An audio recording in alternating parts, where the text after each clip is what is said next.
Luncurkan serangan balasan ke pangkalan AS di wilayah Teluk.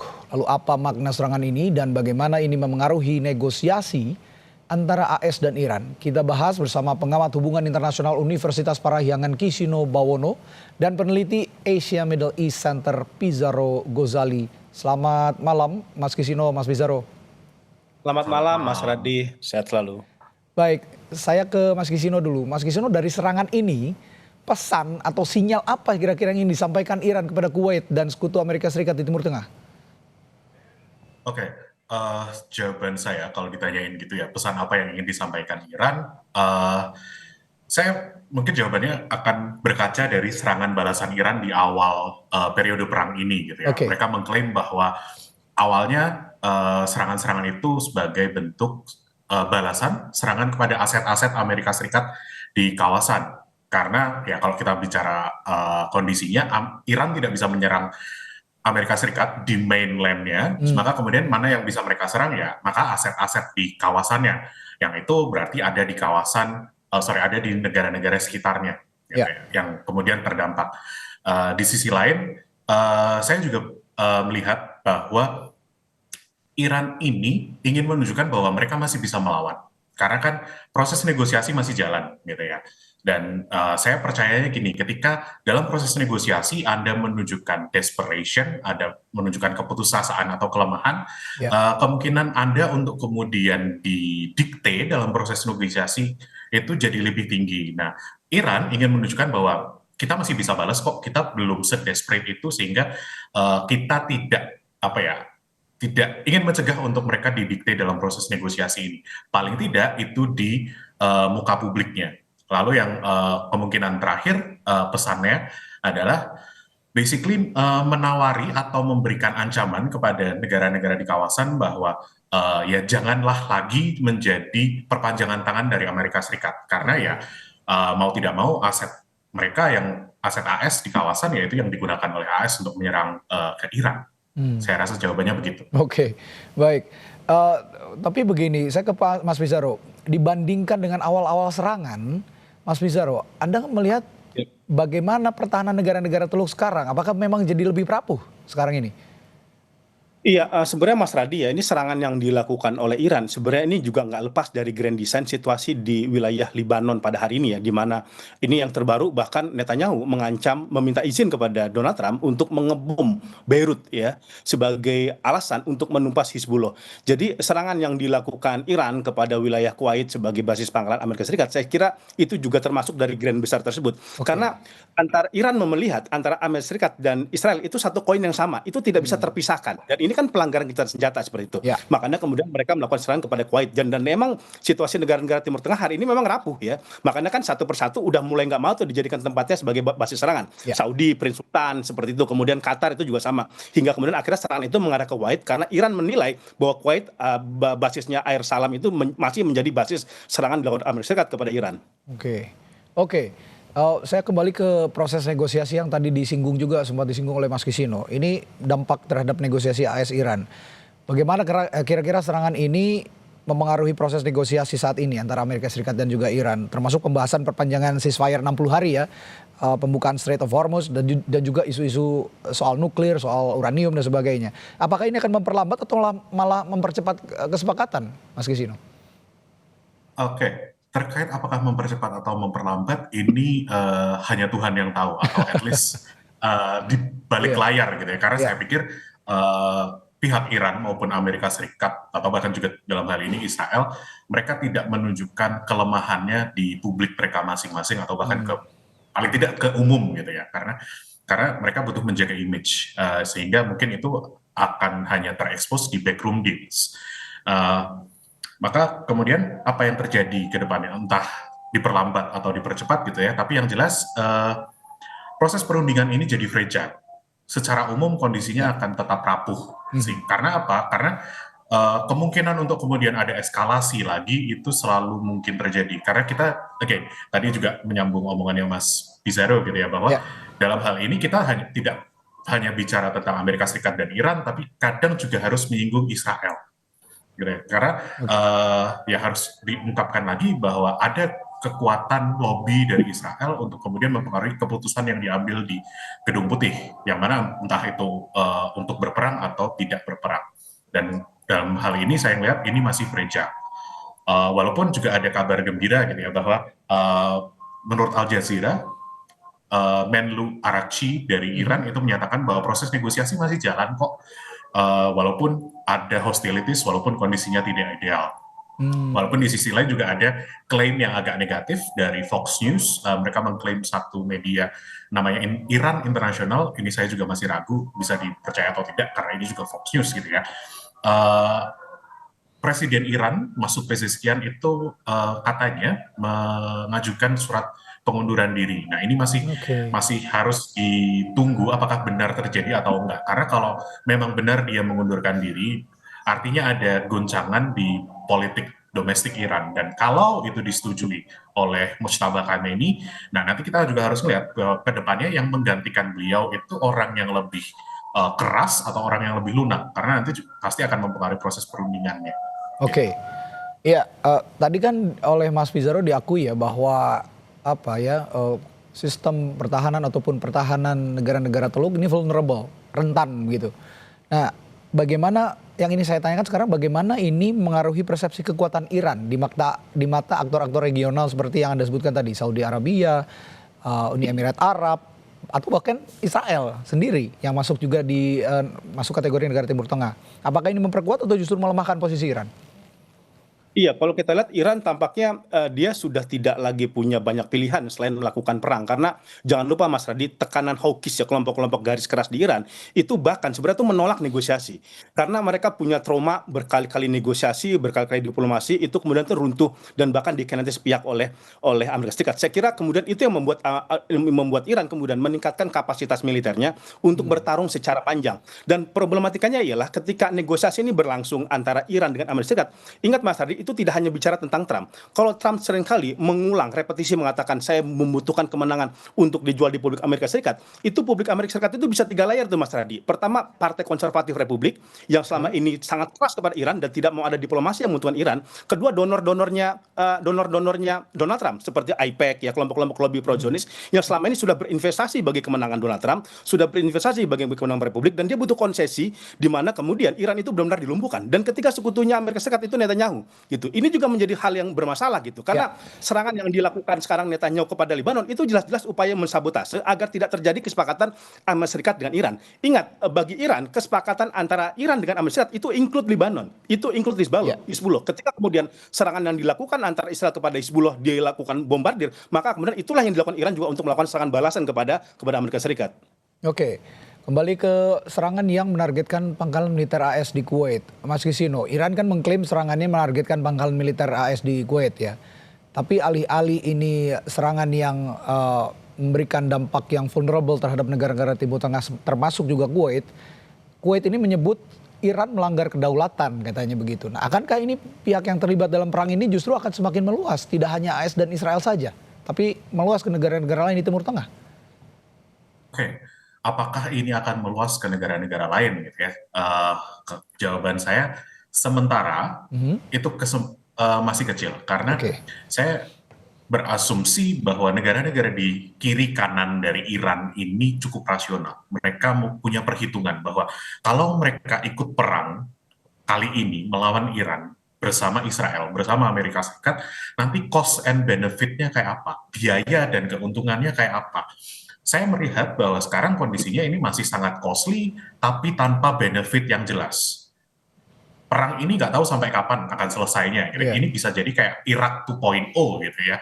Dan kalau kita join di sana, itu kemudian kayak ya kapan kelarnya itu, dan kemudian devastation, kerusakan apa yang akan terjadi. Dan kalaupun menang, itu kemudian benefitnya apa? Itu yang masih tidak jelas. Akibatnya ya, saya berpikir bahwa mereka tidak akan ikut berperang at least secara terbuka tanpa ada justifikasi, tanpa ada pembenaran yang tidak bisa disangkal lagi gitu ya. Dan sementara walaupun ada serangan-serangan dari Iran, saya rasa ini masih sekedar simbolis. Walaupun kemarin tengah bulan lalu gitu ya, Reuters itu bilang bahwa Saudi Arabia dan Uni Emirat Arab itu melakukan serangan kepada Iran, walaupun itu secara rahasia, tidak banyak media yang mengungkapkan, tidak banyak pembahasannya di publik, tapi itu juga dibilang sebagai simbolis, karena setelah itu mereka juga melakukan deeskalasi. Mereka hanya menunjukkan bahwa, kita bisa nyerang balik loh, tapi tidak kemudian cukup besar sehingga Iran harus membalas lebih besar lagi. Oke, kalau gitu saya balik POV-nya, melihat atau mengingat tadi negara-negara di Teluk seperti yang Mas Pizarro jelaskan agak sudah vulnerable juga gitu. Saya ingin juga minta pendapat Anda, reaksi negara-negara Teluk seperti Kuwait, Saudi Arabia, UAE, Qatar terhadap serangan Iran ke pangkalan yang berada di wilayah mereka. Ini apakah ini akan mendorong mereka semakin mendekat ke Amerika Serikat atau justru sebaliknya mendorong agar ada diplomasi baru?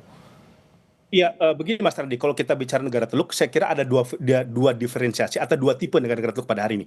Pertama, mereka yang masih memiliki hubungan kuat dengan Amerika Serikat, which is itu seperti Uni Emirat Arab, yang memang itu sering sekali disebut-sebut sebagai satelitnya Amerika Serikat Israel di negara Teluk. Kemudian juga Bahrain seperti itu juga koalisinya Amerika Serikat. Tapi ada satu variabel lain ini. Itu negara Teluk yang mungkin sudah berpikir ulang atau tadi yang disebut Mas Kisino itu mulai berpikir rasional. Itu ada Qatar, ada Saudi yang kemudian mereka ini mencoba mencari aliansi-aliansi baru di luar Teluk, ke Pakistan, ke Turki, ke Mesir seperti itu.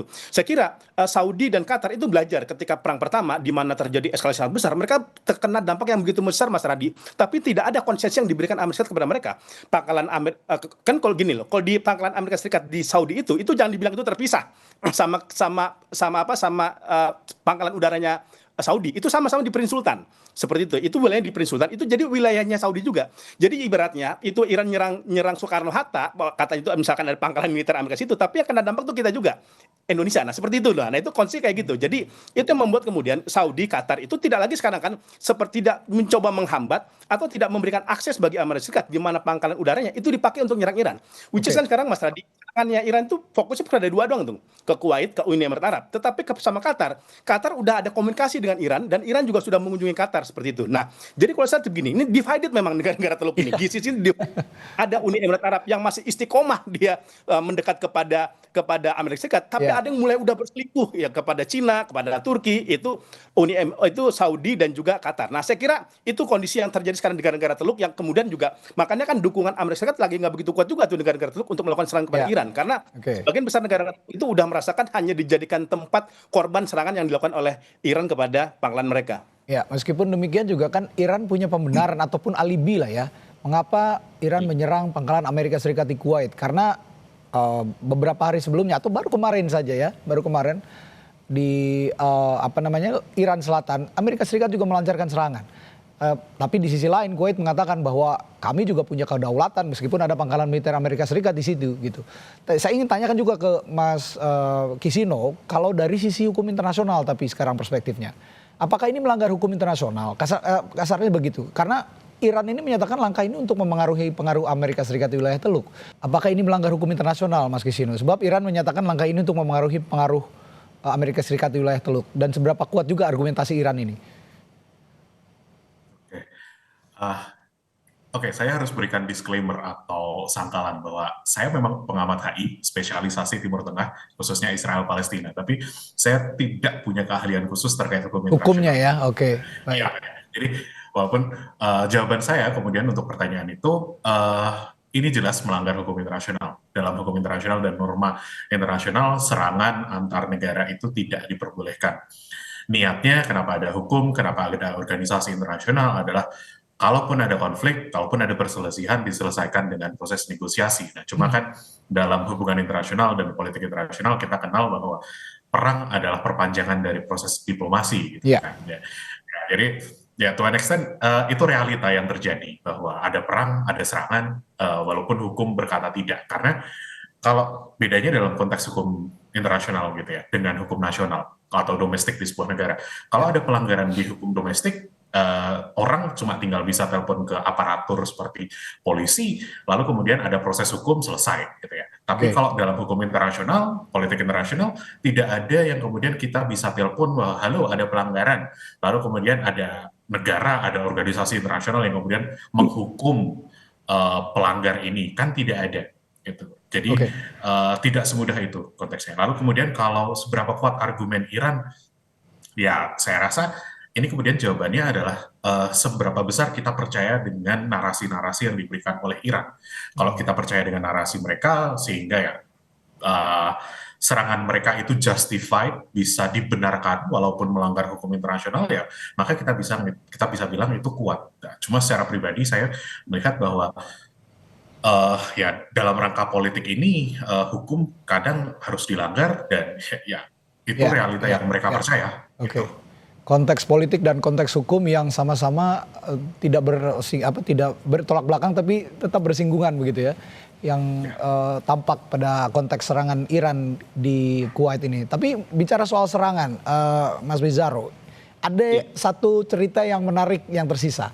Iran menempelkan foto Donald Trump di rudalnya dan menuliskan sampai prajurit Amerika Serikat terakhir meninggalkan kawasan. Nah, apakah ini sinyal Iran akan lebih agresif pada serangan-serangan ke depannya atau bagaimana?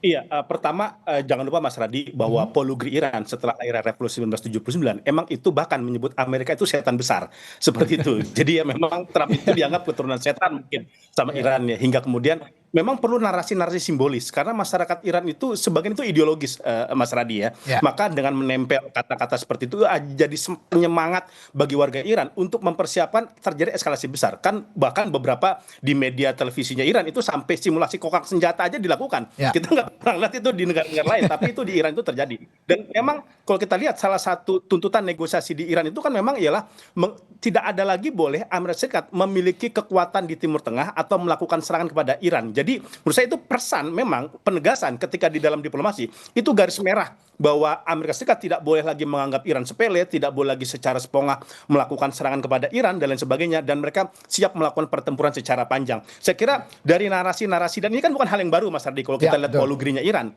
yang melakukan peperangan misalkan dengan Israel, dengan Amerika Serikat, ini udah sekian kali yang mereka tempelkan seperti itu membuktikan memang tampaknya jalan diplomasi, negosiasi itu memang sangat sulit sekarang terwujud. Walaupun kemarin sudah mendekati kesepakatan, tapi tiba-tiba dirubah, dan itulah yang kemudian yang membuat Iran itu kenapa kemudian tidak begitu sangat percaya dengan Amerika Serikat. Mereka mengalami trust deficit yang sangat kuat ketika mau masuk kepada negosiasi. Belum tentu negosiasinya berjalan, kalaupun terjadi kesepakatan diplomasi, belum tentu disepakati juga oleh Amerika Serikat. Karena kan terbukti kan ada kesepakatan tiba-tiba dilanggar, ada kesepakatan dihianati. Saya kira itulah pesan-pesan yang ingin disampaikan Iran kepada Washington terkait serangan yang dilakukan kepada pangkalan Amerika Serikat di Kuwait. Oke. Analisis yang menarik dari Anda, Mas Fizaro.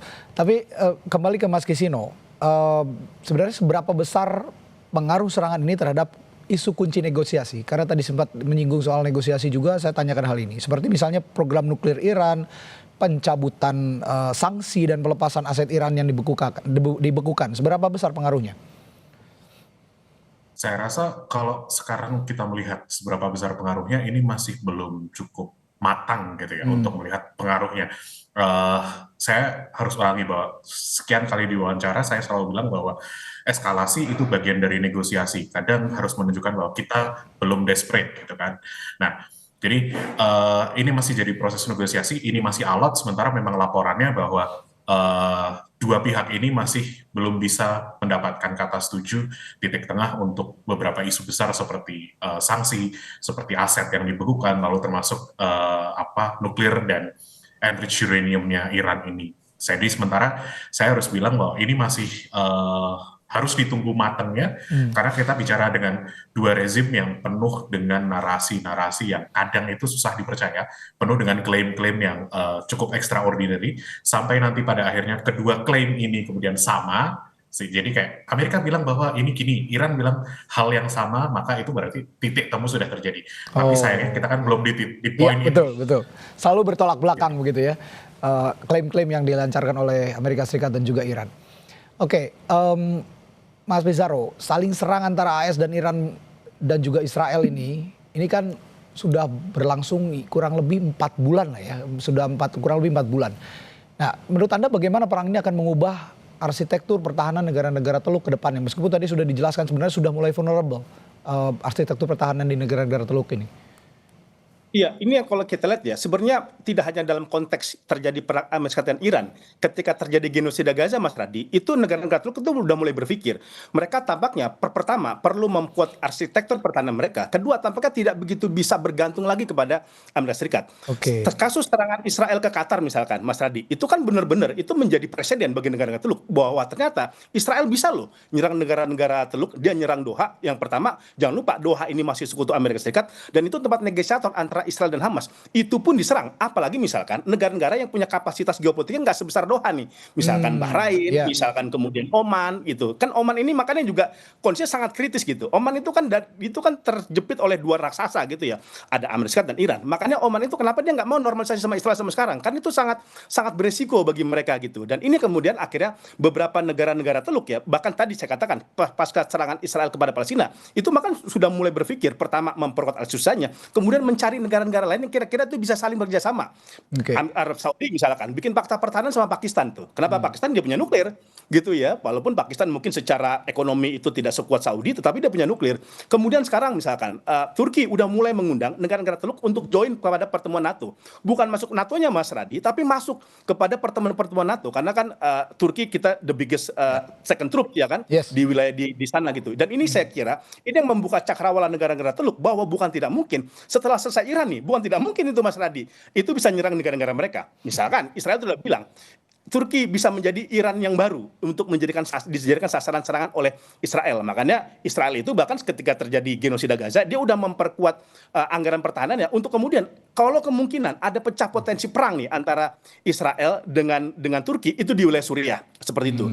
Itu juga misalkan Qatar itu udah diusulkan misalkan sama parlemennya Israel sama oposisi Israel itu untuk dijadikan musuh barunya Israel tuh. Bayangkan, padahal Qatar ini itu hanya negara kecil, dia selama ini tidak banyak terlibat perang, kalaupun membantu Gaza itu kebanyakan bantuan kemanusiaan, itu pun dijadikan sasaran. Saya kira fakta-fakta ini, agresi liarnya Israel dan perang di Timur Tengah, itu membuat negara Teluk sekarang mulai berpikir ulang untuk meningkatkan alutsistanya dan kemudian tidak lagi kemudian berharap bersama Amerika Serikat untuk dijadikan sebagai sandaran keamanannya. Kan sekarang misalkan Mesir udah beli pesawat Chengdu itu dari Cina gitu ya. Negara-negara Timur Tengah juga sama, udah mulai melipir tuh kepada Cina. Saya kira ini yang terjadi kondisi pertahanan dan psikologis nuansa kebatinan negara-negara Teluk sekarang. Oke, meskipun it depends siapa yang memimpin Amerika Serikat, karena pemimpinnya Amerika Serikat sekarang Donald Trump, mungkin juga negara-negara Teluk juga sudah mulai agak malas juga bersandar ke Amerika Serikat begitu ya.